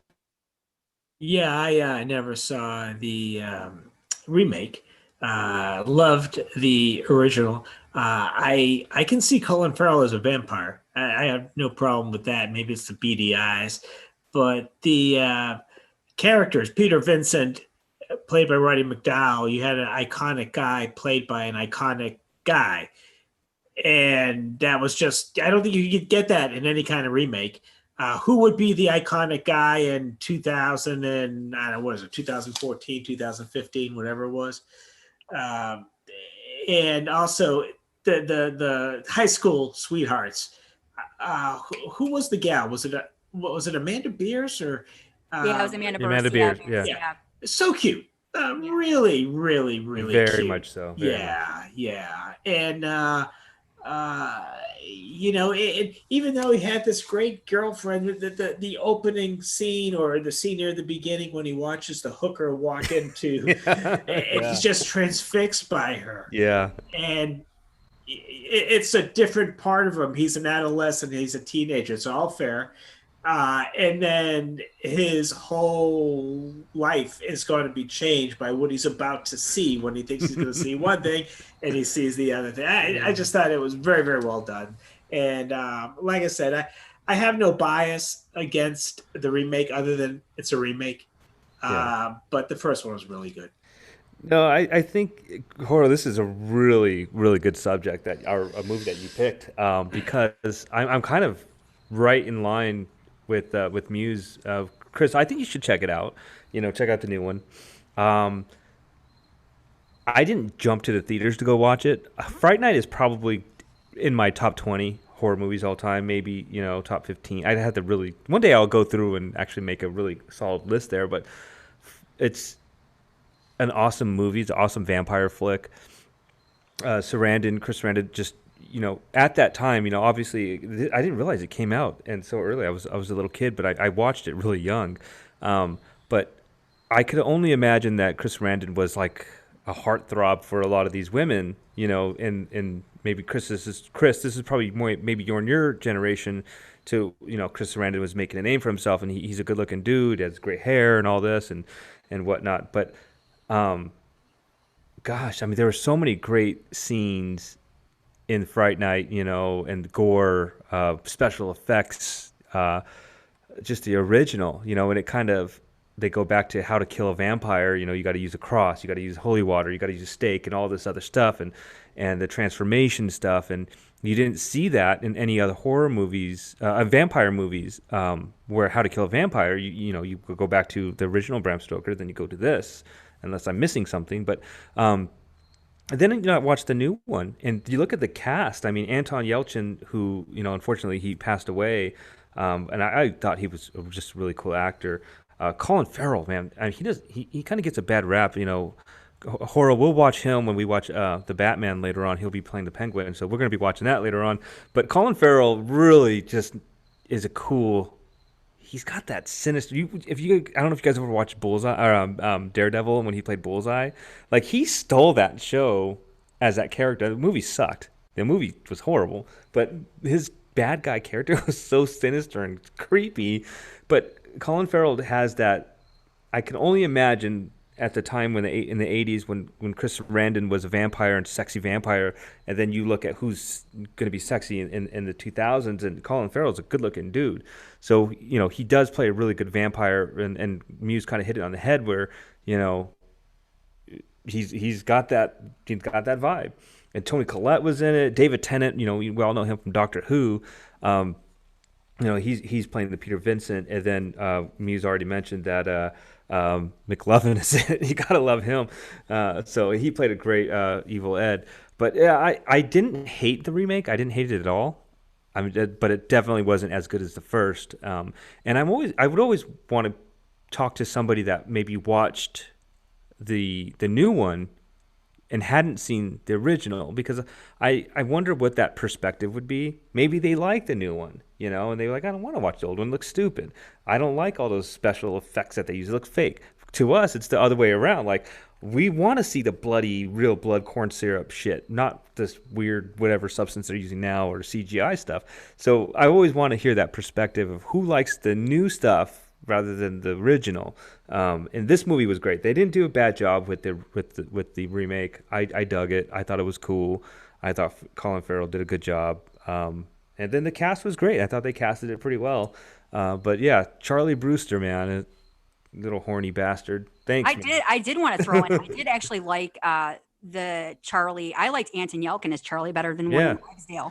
I have a soft spot for Anton Yelchin, so that was actually one thing that I did like better in the original or in the remake than the original. Not William Ragsdale was great. I mean, I saw him throughout the 80s, and I do like him as an actor. But Anton Yelchin, I thought I just liked him better. He was more Charlie, like how I would picture Charlie. If I read a book on this before I saw the movie, Anton Yelchin is who I would picture, not William Ragsdale. And I don't know why, but I don't know. He in my opinion, he was the best Charlie. In the remake, Lisa Loeb was in it. I was going through the cast here, and I forgot that. Yeah. I've only seen it once or twice, and I don't know why I missed that. But yeah, I think you're right, because that's it. I'm getting her on the show. We're gonna do. I love her. Yes. Maybe she'll sing for us. Anyway, great job, Horror. That's a great movie to overtake or to discuss and dissect. So what's going on in the horror news? All right. Well, let's dive right into this. Just a couple of items here. Nothing huge this time around. But for you, definitely, it looks like Stranger Things is finally going to get back into production here. So we, kind of let off at the top. Maybe 2020 is coming to an end. So hopefully they can stay in production. That looks like it's going to come out next week, 28th. They're going to get back to work. So hopefully nothing goes wrong. Hopefully no one gets sick, and they can continue and crank that bad boy out, because I'm sure everybody is looking forward to a season 4. Unfortunately, people will not be looking forward to a second season of The Dark Crystal, Age of Resistance there on Netflix. Looks like they've canceled that. Something, from my childhood, I love The Dark Crystal. I definitely need to go over there and hopefully it's still on Netflix and catch that. I completely missed that. But that I know that hurt a lot of people. People had high hopes for kind of diving back into that whole world there. Hotel Transylvania Part 4. That looks like it's still on track for an August release next year. I would imagine it might be a little bit easier to do animated films, so I'm surprised maybe a few more weren't done during this whole virus thing that we got going on here. CW is bringing back a 3rd season of Two Sentence Horror Stories. I'm a little shocked that it's gotten into a 3rd season. Not that it's bad, just kind of seems a little bit like underused. They don't push it as much. I saw a lot of season 1. I missed season 2. It was very interesting. Basically, just a short horror stories there. But I'm happy for it, and hopefully it goes on if it continues in the same realm as the 1st season. A big congratulations to Shudder, which just announced today. They have over 1 million subscribers, which is wonderful. That hopefully means that there's almost 1 million horror fans out there who are enjoying this and enjoying really a lot of good horror movies on there. I mean, not everything in there is going to be to everybody's liking, but they are doing a wonderful job. And I know they got some good movies in the works and coming up soon. So definitely, especially since people can't go to theaters now, it's a fantastic opportunity to really watch some good horror. And kind of expanding on that, not totally news, but an opportunity here coming up in the next coming weeks, and especially October. I know that a lot of you are getting ready. A lot of the channels are going to be throwing on all your old favorites, Nightmare on Elm Street, Friday the 13th, all the classics that you love. But a lot of the festivals aren't able to do their live events. So a lot of them are going to be going virtual. Some of them already have, and then there's some that are coming up now. And I really urge some of you guys out there to take advantage of this, especially if you can't go to, if you've never been to a festival or can't go, and there's none in your area, take part in it. Some of these movies are really awesome. They're better than the movies that you see that they show in theaters. A lot of the movies that we talk about all the time. You know, we're talking about the honeymoon phase that was shown in Fright Fest. Just some really awesome movies here. Some festivals that you'll be able to check out virtually. Beyond Fest, which just announced some of their movies. My new favorite movie, The Dark and the Wicked, is going to be there. It's going to be their U.S. premiere, so definitely your chance to catch that one, and a number of other good ones here. If you liked Daniel Isn't Real, Adam Egypt Mortimer, his new movie is coming out in Beyond Fest as well. I believe it's called Arch Enemy. So that's going to be a big one. They have several other big titles, and they also mixed in with some old classics. A couple of other festivals. Telluride announced their first wave, and Nightstream will be announcing very soon, and that's a combined 5 different festivals have all come together to bring you guys films under that name. So really great opportunity there to take advantage of that. And maybe some lesser known ones, Philadelphia Unnamed Film Fest and Twisted Dreams, which may show maybe some different stuff, some maybe not big known titles, but just an opportunity for you guys definitely to get involved. Check this out at home. The prices are decent. You can get different packages depending on the festival. And these are, some of these titles are going to come out on DVD and later and so forth for you guys that want to do it. Some probably end up on Shudder. But this is just a time to support these festivals and really enjoy some, I'm telling you, some really great horror and at the convenience of your own home. So please, consider that. And if you have questions about any festivals or whatever, just let me know and I can help you out if I can. And as far as recommendations, I have no movie recommendations this week, basically because I can't say anything yet. I have seen a couple of things that I did like, but I'm not allowed to say it yet because we are live and so forth. So hopefully in the next week or two, I'll be able to reveal some names of some titles that I saw that I did like for you guys to check out. So yeah, that is it for the news and the remake talk. Great segment. I'm really excited to get to our next segment here and to hear Chris's review of The Honeymoon Phase.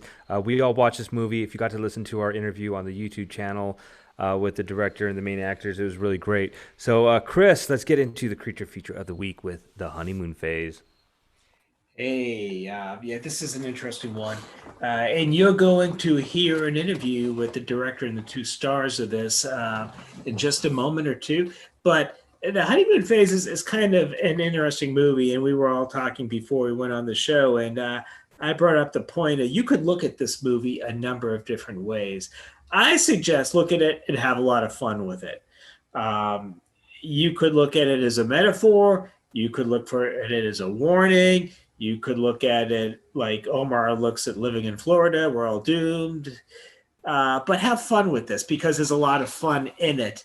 There's some warnings. The honeymoon phase is about the literal honeymoon phase after marriage. You've just been married 0 to 30 days, and everything's glee. Everything's wonderful. A lot of murders take place in these first 30 days, but for the purpose of this movie, we're not going to mention those. The honeymoon phase, you might also realize, is a term when you buy a car. It's great no matter what car you buy for the first 30 days. And then the honeymoon phase, after you've written your review on Yelp and everything, how wonderful it is, and everything goes wrong. And the basis of this movie is a young couple. They're cute. They are so cute. They're so sweet. You want to reach over and slap them. They're that sweet.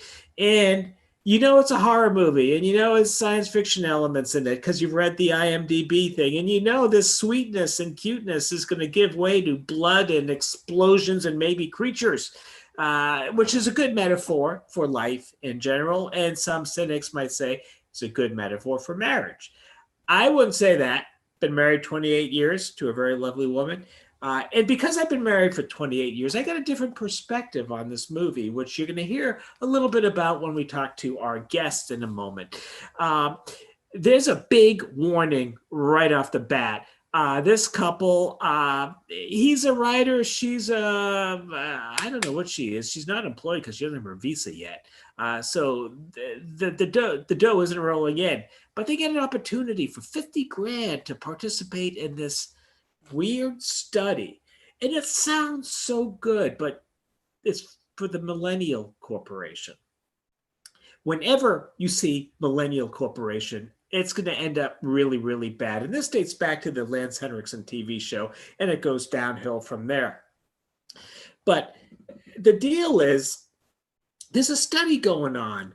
Why, when you first get married, which Eve and Jim have, you're so in love. Everything is new. Everything is different. And then as the years go on, it wears away. It gets into a routine. How can we keep that honeymoon phase? How can we make marriage Shangri-La for 50 years instead of 50 days? Now, you young people are thinking, yeah, how we can do that? Us older people are thinking, no, you don't understand.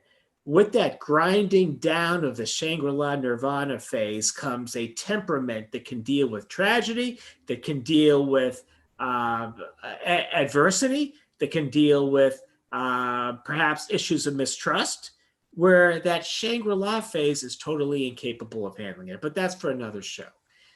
Probably not where the scary things are, but for, I don't know, some other show. So Eve and Jim are married and they submit to the test. They take blood. They ask you all sorts of probing questions. And then they put them together in a luxurious mansion to just get to know each other, explore, and to laugh and to giggle and to have some wine, make chocolate cake, have, I was about to say premarital sex, but in this movie, it's not. It's marital sex. Cameras are on, but they don't seem to mind if you cover up the cameras and to do all sorts of deviant things like you would do. And it's all fun and it's nice. There are rose petals in the bathtub.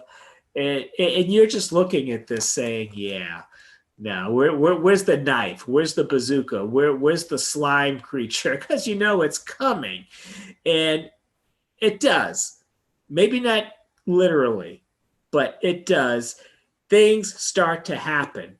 Eve begins to get some very, I want to say subtle, but they're not subtle, clear, distinctive indications that she cannot trust Jim. Jim is, now we don't know, not the guy she married. Now, when we say that, you're not the guy I married, you're not the gal I married. Well, you know you are, but you're behaving in such a way that's not appealing. It might be more than that. Eve has a feeling that Jim is not the guy she married in a literal sense. Like there's another Jim somewhere, who knows? She's been told a couple of things and you'll see that. She's been given direct messages that don't trust him. And then she starts seeing things. She starts feeling things and she's got indications. And then we don't know if Eve is just being a woman, because let's face it, women are that way. No, I'm just kidding. Or is all men are pigs? No, I'm just kidding. But somewhere in there is something going on in Eve's mind. And then we start seeing it as an audience. Is Jim merely changing? Is he being drugged? Is it something more nefarious? Is Eve in danger? And then as the movie goes on, that level of danger, that level of fear for Eve starts going up. And you see it, and Eve reacts in a way she's trapped. How do trapped animals act? Much like trapped human beings act. And Eve's going to start acting out as a trapped animal. It's going to get a little bit violent. It's going to get a little bit vicious. And the sense of paranoia is going to just take over. You're going to see a bit of Roman Polanski in here. You're going to see a bit of Stanley Kubrick in here. And you're going to see a couple of other elements of horror movies in here. And then there are going to be a couple of scenes in here in which we won't even describe in polite company, but you'll know them when you see them. The sweetness of the first, perhaps 25 minutes of the movie is dashed away, and you get the antithesis of that sweetness. You get the blood, you get the horror, you get the monster, literally or figuratively, you'll see. And then you'll see what the Millennium Corporation is really doing.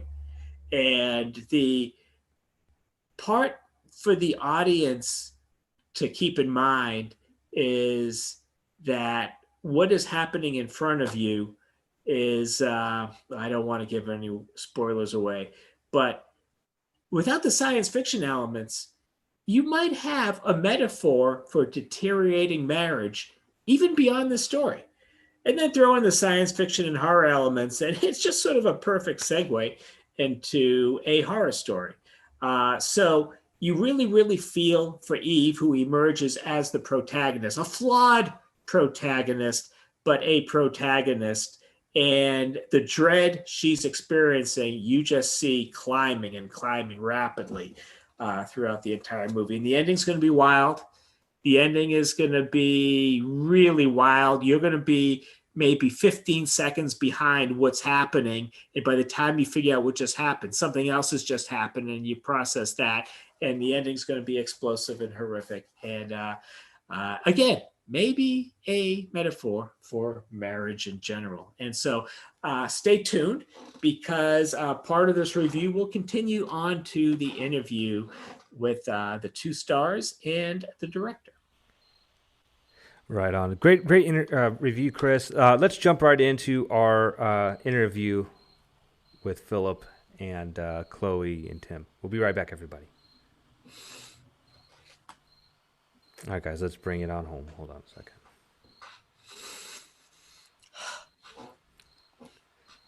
Oh, man, what a great interview. Really cool. I just wish them nothing but success. They just seem like a really cool group. I don't know if I could ever let my wife, not let her, but I don't think I could sit there and direct her do another scene with a guy. It's just, I don't know. Maybe Muse is a freak like that and would be into that. I don't know. But not me, man. Anyway, great movie. Horo, thanks for setting that interview up with us and introducing us to that awesome movie, The Honeymoon Phase. I think the honeymoon phase might be over with me and Muse now. She might hate me. But let's bring it home and give out our shout outs. Muse, what do you got this week? Besides a knuckle sandwich for me. Oh, yeah. Well, you ruined that surprise. No, just make my sandwich, woman. That's all. Oh gosh, if there was a table, I would have kicked you so hard under it. All right, so I don't have any shout outs this week. I was in a rush today. I do apologize, but I'm just sending love to each and every listener out there that supports the show. Yeah. All of you guys are great. All the retweets, all the shares, and comments and everything like that. You guys are great, and also all of the great guests we've had. It's just been such a fun ride. The honeymoon phase is not over. It's just like the first time every time when I come on here. I swear, it's not just, I'm not giving you guys lip service, but I look forward to it every week. So even though Ken is a thorn in my nowhere, you need that. You need the reminder. The curling iron. No, that's a horrible metaphor. Oh my goodness. Whoa. Oh my goodness. No, that was too graphic for everybody. Okay. So I just want to send shout out to all our listeners and everybody. You guys are great. Thank you so much. It's just been such a great ride, and I hope it never ends. I hope the honeymoon phase is never over. So I'm always having a great time. So no shout outs this week. I will try to have some next week. Right on. Chris, let's jump over to you, bud. No shout outs, no shout outs or shout outs. I will echo Muse's sentiments on that. I know as soon as we sign off, I'm going to remember, I should have said hello to so-and-so. But so this week, I promise I'll make a list as I think of them. But I do appreciate all you listeners. And I'm just so flattered and touched that you spend the evening with us. Yeah, no kidding. We had a really good Facebook audience. Thank you so much for everybody on Facebook for tuning in tonight. Good stuff there. Horo, what do you got? Let's see. Well, a shout out to all our listeners, of course, obviously. And shout out to the Honeymoon Phase cast and crew that joined us tonight. Great people from behind the scenes there as well. I'm going to shout out two people here. Horror Wolf 666 on Twitter. Great fan of both horror and my review site as well. And they also have a site as well of their own. So please go check them out. You can find the name of the site on their Twitter handle. And another friend here is Shinko Cosplay. That's SHINKO Cosplay. Both great supporters of Promote Horror. So I just wanted to take the second here to thank them for all of their support. As the continuing theme goes here, Brian Bertino, shout out to you, my friend, or hopefully friend one day. And as always, hashtag spread the horror. Right on. As for me, I just want to reiterate, we are so grateful and thankful for each and every one of our listeners. It just, the list grows and grows every week. I try not to check the listener amounts, but yeah, we're doing really well with the show, and it's all up to you guys. If you like the show, please, tell your friends about it, share it on Facebook, share it on Twitter, retweet our stuff. Ask us questions, man. We're always on Twitter. One of us is always on every minute of the day. It's our livelihood, and we love talking horror movies, or if you want to talk about anything else, maybe if you're having a bad day, and you hear our voice and you want to touch base with us, just don't be too much of a creeper, because we might kill you.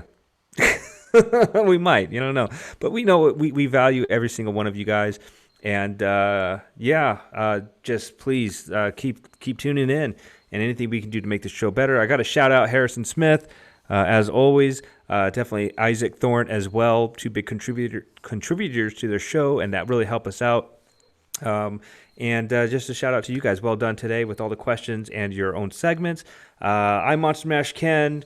We got Chris Zisi, Horo, and that Muse Gory Lori. This is where the scary things are. Keep it scary, my friends. Till next time.